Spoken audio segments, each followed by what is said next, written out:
जय हिंद दोस्तों, मैं आशुतोष राणा अपने यूट्यूब चैनल पे आपका स्वागत करता हूं।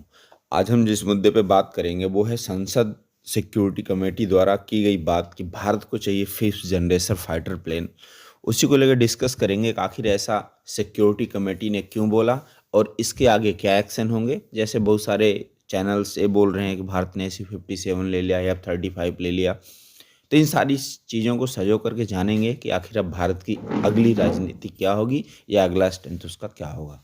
तो आइए शुरू करते हैं। सबसे पहले जानते हैं कि सिक्योरिटी कमेटी जो संसद की होती है, जो भारत देश की सुरक्षा को लेकर के समय-समय पे उसमें होने वाले बदलाव या उसकी आधुनिकता को लेकर के या उसमें घटती हुई स्ट्रेंथ या बढ़ती हुई स्ट्रेंथ या जो हमारे दुश्मन देश हैं, उनकी ताकत का कंपैरिज़न करके हमें एडवाइस करती है कि भारत को अब किस क्षेत्र में जाना चाहिए।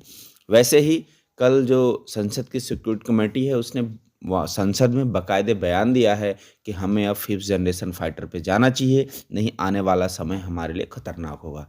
अब हमें जानते हैं कि आखिर सिक्योरिटी कमेटी जो है उसने ऐसा क्यों बोला है।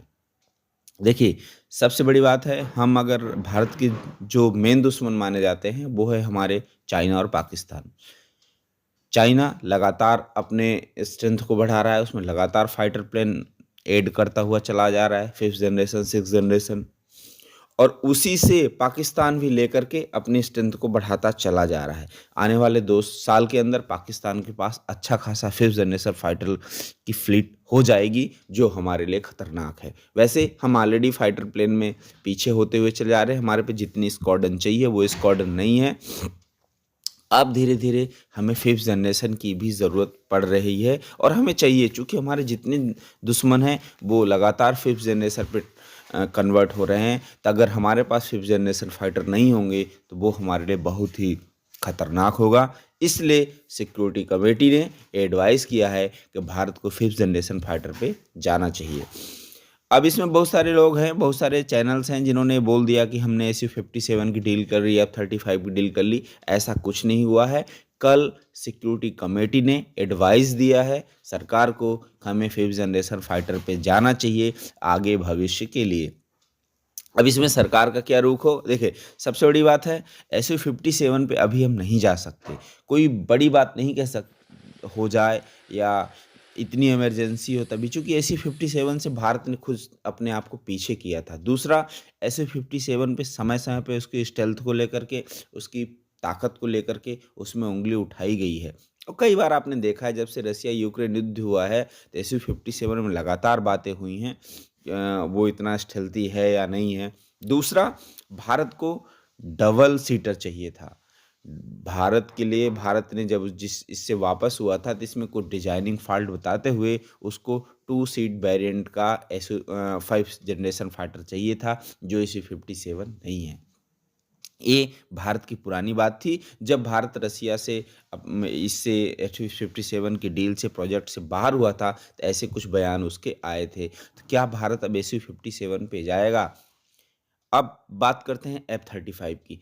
F-35 अमेरिकन फाइटर प्लेन है, ये आप जानते हैं, लेकिन F-35 भी हमारे लिए लेना बहुत ही टफ होगा, क्योंकि हमने रसिया से S-400 ले चुके हैं और अमेरिका S-35 और F-35 किसी को नहीं देता जिसके पास S-400 होता है। और वैसे भी अमेरिका का खुला बयान, पिछली बार वहाँ के जो सेनाध्यक्ष हैं उनका बयान आया था कि हम F-35 में भारत को लेकर के अभी कोई बात सोची ही नहीं और ना की है। तो हम F-35 की बात नहीं करते और ना देने के बारे में सोचते हैं। तो अब भारत किस फाइटर प्लेन पे जाएगा, सबसे बड़ी बात ये होती है।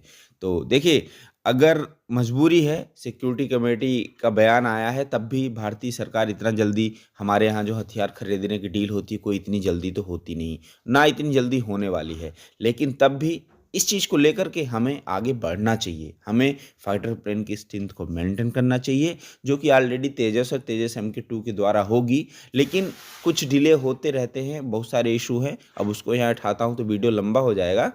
हमें फिफ्थ जनरेशन फाइटर में, जो मैं समझता हूँ, जो जितना मैं न्यूज़ों को कवर करता हूँ, हमें अपने एम का को ज़्यादा फोकस करना चाहिए। देखिए, F-35 की बात करें या AC-57 की बात करें, इनको धीरे धीरे हर देश जानने लगे हैं और समझने लगे हैं।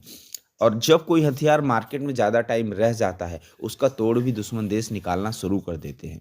ऐसा नहीं कि अब 35 कमज़ोर है, ऐसे 57 कमज़ोर है, वो जो बातें उठती हैं वो बात की बात है, लेकिन इनका तोड़ भी धीरे-धीरे लोगों की निगाह में आने लगता है। और दूसरा, बाहर की टेक्नोलॉजी, विदेशी टेक्नोलॉजी होती है। हम उसमें कोई भी अपग्रेड करना चाहें या कुछ भी चेंज करना चाहें, तो हमें बहुत सारा पैसा बाहर देशों को देना पड़ता है, जो हमारे उठती हुई इकोनॉमी और देश के लिए गलत है। इसलिए मेरा जो मानना है कि ना तो हमें C-57 की डील करनी चाहिए, ना तो हमें F-35 की डील करनी चाहिए। हमें ज़्यादा से ज़्यादा फ़ोकस करके, ज़्यादा से ज़्यादा पैसा लगा करके अपने एमका को तैयार करना चाहिए। अगर हमारा एमका हमारे 5th जनरेशन फाइटर फ्लीट को मेंटेन करता है, तो उसमें सबसे बड़ी बात है, वो हमारे लिए बहुत ही अच्छा होगा। और डेफ़िनिटली मान लीजिए गवर्नमेंट का भी रुख यही है। जो कल गवर्नमेंट ने इसके बाद प्रेस कॉन्फ्रेंस की है, जो भारत संसद के सिक्योरिटी कमेटी के बयान को लेकर के, उसमें जो 1-2 न्यूज़ आई हैं, ज़्यादा तो नहीं, वो अभी उनका रुख ना तो SC-57 पे दिखा है, ना F-35 पे दिखा है। उनका सीधा फ़ोकस एमका पे है। और जब तक नई खबर नहीं आ जाती, तब तक आप अपने दिमाग में श्योर बैठा के चलिए, कभी भारत सरकार, जितना भारत सरकार का हथियारों को लेकर के रुख रहा है, रवैया रहा है, 100% एमका को ज़्यादा फोकस करेगी। वैसे एमका में हमारा काम ज़ोर शोर से चल रहा है, ऑलरेडी हमारा सेनाध्यक्ष का इसमें बयान आ चुका था एक बार, और दोबारा सरकार उसमें फ़ोकस करेगी और एमका में ज़्यादा से ज़्यादा वर्किंग करने का प्रयास करेगी, एमका को फास्ट मोड में लाएगी। लेकिन ये कोई छोटी बात नहीं है, एमका एक 5th जनरेशन फाइटर है, फाइटर प्लेन ऑलरेडी बहुत ही क्रिटिकल टेक्नोलॉजी होती है। कोई भी जल्दीबाजी या कुछ भी गलत कदम पूरे प्रोजेक्ट को नुकसान पहुंचा सकता है। इसलिए उसमें पूरा टाइम दिया जाना चाहिए, पूरा डेवलप होना चाहिए और पूरी तरह से उसको कार्य करना चाहिए। लेकिन तब भी अगर इंजीनियरों या एचएएल का रुख फास्ट होता है या केंद्र सरकार की और जो प्रोसीजर फास्ट होती है, तो हमारे इंजीनियर और टाइम से पैसे उसे लाने का प्रयास करेंगे। अगर हम किसी देश के फाइटर प्लेन पे जाते हैं, तो ज़रूरी नहीं कि आज हम डील करते हैं और हमें फाइटर प्लेन मिलना शुरू हो जाता है। देखिए, यूट्यूब चैनल या कोई भी चैनल, उनको किसी न किसी माध्यम से कोई न कोई वीडियो डालना होता है, तो उनके कहने पे हम ना तो हथियारों को डील हो जाएगी, ना हमारे कहने पे एमका ही हमारी सेना में शामिल होगा। जो अभी माहौल है सरकार का, जो देश की राजनीति है, उसके बारे में बात करते हैं। अगर हम SC-57 की डील करते हैं, S-400 डील आज से 2 साल पहले हुई थी, अभी तक हमें उसकी डील वो हमें पूर्णतः हमें डिलीवर नहीं हो पाया, आप सब जानते हैं। F-35 की डील होती है, बहुत सारे देशों ने F-35 खरीद रखा है, जो लाइन पे चल रहे हैं। तो अगर हम किसी फाइटर प्लेन की पहली बार, तो इतनी जल्दी डील नहीं हो पाएगी हमारे देश में, ऐसे हथियार खरीदने के सिस्टम है।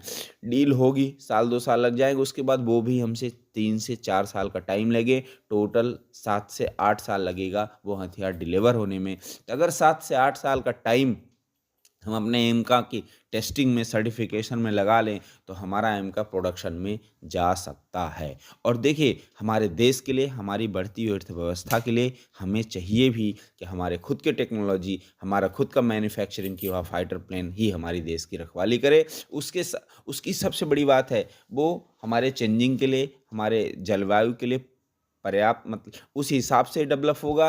और दूसरा, वो हमारे यहाँ एक अच्छा खासा इंफ्रास्ट्रक्चर डेवलप होगा, रोज़गार मिलेगा।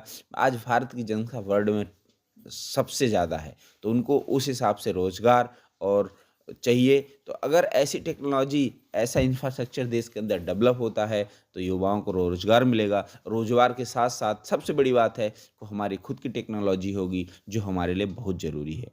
बाकी किसी नए वीडियो के साथ दोबारा आपके सामने हाजिर होते हैं, तब तक जय हिंद, धन्यवाद।